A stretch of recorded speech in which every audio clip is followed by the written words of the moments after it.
Madam, कल जिस तरीके से आपकी सभा थी, सभा दौरान जो 5 उम्मीदवार जीत के आए थे, उनका जी आपने सत्कार समारोह रखा था। जी। आपका एक वीडियो सोशल मीडिया पे वायरल जिस तरीके से आप कह रहे हैं कि कैसा हराया और फिर उसके बाद आपने कहा कि मुमरा को जी हरे रंग से मैं रंग दूँगी। जी। वो वीडियो को लेकर तमाम तरह की राजनीतिक अब इसमें उपस्थित हो रही है कि आप जिस तरीके से हरे रंग को ज़्यादा बढ़ावा देने की कोशिश कर रहे हैं।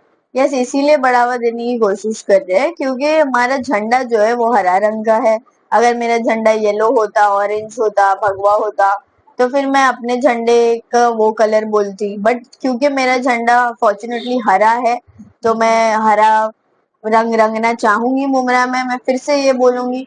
और ये पार्टी लेवल पॉलिटिक्स पे बात की गई थी। अब इसको ऑपोजिशन ने रिलीजियस पॉलिटिक्स जो वो खेलते हैं ना, उन्होंने इसको कम्युनल पॉलिटिक्स बना दिया। ये किसी कम्युनिटी से कोई कलर का लेना देना नहीं है। ये अब हमारे संविधान में असंवैधानिक चीजें तो करते आए हैं, बट ये हमारे संविधान में किधर नहीं लिखा है कि कौन सा कलर कौन से रिलीजन का है, या कोई कलर इसका ही होना चाहिए या वो कलर उसका होना चाहिए। सब कलर सबके हैं।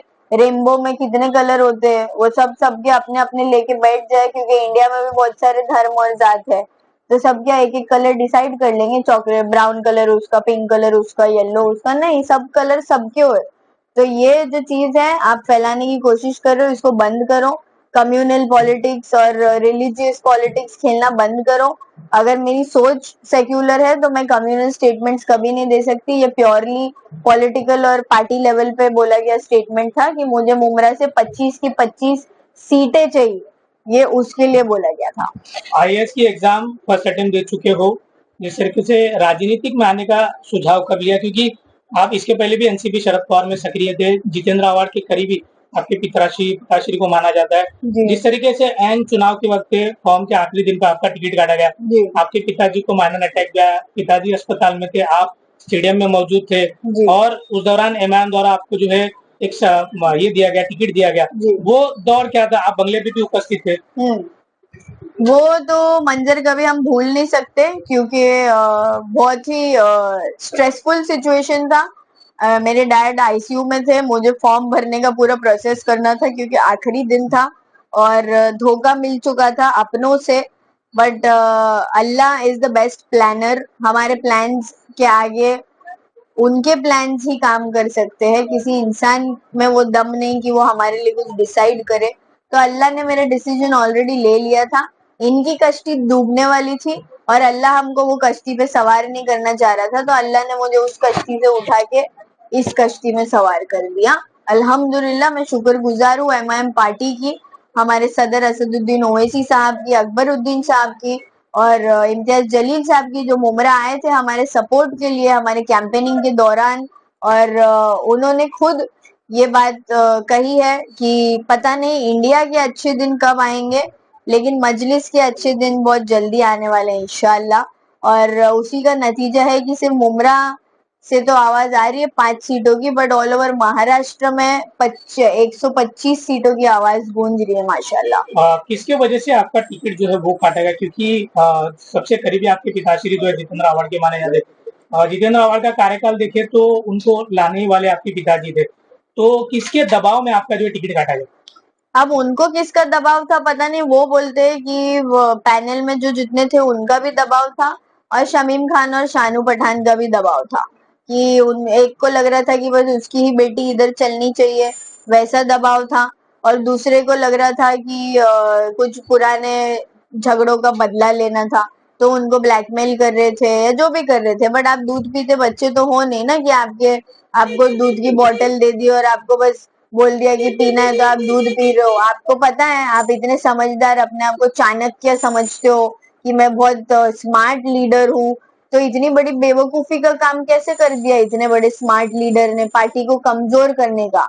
मैंने खुद उनको ये बात भी बोली कि आपने पार्टी को कमजोर कर दी मेरी टिकट मुझे नहीं देके, क्योंकि मेरा जो ग्राउंड लेवल का काम था, मुझे अपने काम पे भरोसा रहा है हमेशा। मैंने ग्रास रूट लेवल पे लोगों के घरों तक घुस घुस के काम किया पिछले 6-7 सालों में, और वो उनके साथ रिश्ते बन चुके हैं मेरे। तो ये जो 4 पैनल पूरा का पूरा निकला है ना हमारे चारों सीट माशाल्लाह, ये वो रिश्ते, ये वो काम और ये आवाम का जो हम पर भरोसा है और ये अल्लाह ने जो आवाम को ताकत बना के खड़ा किया, ये उसका नतीजा है। तो कभी भी किसी को कमजोर नहीं समझना, ये तुम्हारी बहुत बड़ी गलतफहमी थी। एक आखिरी सवाल, जिस तरीके से आप नगर निगम के सभागृह की शुरुआत होगी, आप पहली बार जीत पाए वहां पर जाओगे, मुमरा में ऐसे कौन से मुद्दे थे जो आपको लगता है कि अब तक विकास नहीं हो पाए सही तरीके से? आपकी पार्टी जिस तरीके से 5 लोग है, तो अगर दूसरी पार्टी द्वारा कोई ऑफर दिया जाता है या कोई स्टैंडिंग कमेटी और दूसरी चीज अगर दी जाती है, तो उसको लेकर मुमरा के आवाम के विकास के लिए क्या कुछ काम करेंगे? देखिए, मुमरा के आवाम के विकास के लिए जितना मेरे से हो सके मैं उतना काम करने की कोशिश करूंगी। कोई बड़े बड़े वादे नहीं, क्योंकि जब हम इलेक्शन जीते नहीं थे, मतलब लड़े ही नहीं थे, बिना नगर सेवक के भी हमने कई सारे आवाम के जनता के काम किए हैं।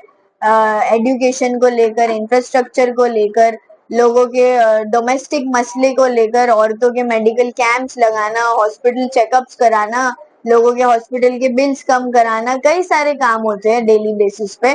तो मेरी ऑफिस जो है वो ऑलरेडी एक सिस्टम में बैठी हुई है, अल्हम्दुलिल्लाह। अब जब इलेक्शन हो गया, हम जीत गए, अब इसके बाद का जो प्रोसेस है वो थाने महानगर पालिका के थ्रू किया जाएगा, क्योंकि फंडिंग आएगी। अब फंडिंग के थ्रू हम इससे बड़े काम कर सकते हैं, हम डिग्री कॉलेजेस पर काम कर सकते हैं। एक नगर सेवक का काम सिर्फ गटर वाटर मीटर तक लिमिटेड नहीं होता, ये लोगों को समझना बहुत जरूरी है, क्योंकि एक नगर सेवक जो है वो एरिया के डेवलपमेंट के लिए भी जिम्मेदार होता है। तो इनके जो 15 साल के नगर सेवक थे, इन्होंने कोई डेवलपमेंट नहीं किया। ये नगर सेवक इलेक्शन था, बट इनको नगर सेवक इलेक्शन में विधायक को लाके विधायक के मुंह पे इलेक्शन जीतना चाह रहे थे। फिर एमपी को लेकर आए ये सुप्रिया सूले मैम को मुमरा में, जिनको मुमरा के बारे में, गली के बारे में कुछ पता भी नहीं होगा, जो गली में वो खड़े रह के भाषण दे रहे थे। तो ऐसे नेताओं को लाकर आप सोच रहे थे कि आप जीत जाओगे, जो कि पॉसिबल नहीं था। और वो मुझे दिख रहा था, क्योंकि मैंने अपनी कैंपेनिंग, अपना पूरा प्लानिंग इलेक्शन का उस तरीके से किया था अल्हम्दुलिल्लाह, कि मुझे पता था कि इन लोगों का जो पार्टी लेवल पे काम है वो कमजोर है, इन्होंने कोई काम नहीं किया है। और जब हम काम करते हैं तो हमको हमारे काम पे भरोसा होना चाहिए। You have to believe in yourself to achieve whatever you think you can.